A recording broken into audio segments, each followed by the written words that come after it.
मोरो ख़बर शामिल कर दी। मोरो सिंध मां से दिलताफ़ सुमरोज रिपोर्ट मुताबिक पाकिस्तान तहरीक इंसाफ पारां सुप्रीम कोर्ट ऑफ पाकिस्तान के फैसले पाकिस्तान तहरीक इंसाफ के मखसूस सीटूं मिलण की खुशी में इंसाफ हाउस में एक इजलास थो, जैमें इन्हनि इमरान खान की आज़ादी और कामयाबी के लिए दुआ घुरी और खुशी जो इजहार किया। पाकिस्तान तहरीक इंसाफ जो मखसूस सीटूं विरायूं वयूं। उन मौके पाकिस्तान तहरीक इंसाफ ज़िले नौशरो फरोज़ के सदर Mohammad Ramzan Lund, general secretary Mohammad Amir Brohi, deputy general secretary Afzal Ali Mangi, senior vice president Imran Rajput, senior vice president Tariq Malik, Insaf student federation के अगवान नादिर डंगराज, एडवोकेट इमाम अली ब्रोई, सैयद कमरदीन शाह, गुलशेर राजपर बेन कारकुनन और शहरन शिरकत कई।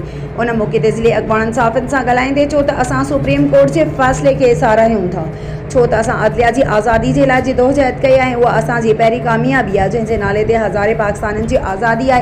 हिननि 2 सालन में जेलन कैदिन फास्ट कटपुतलिन जो ज़ुल्म बहादुरी से बर्दाश्त किया।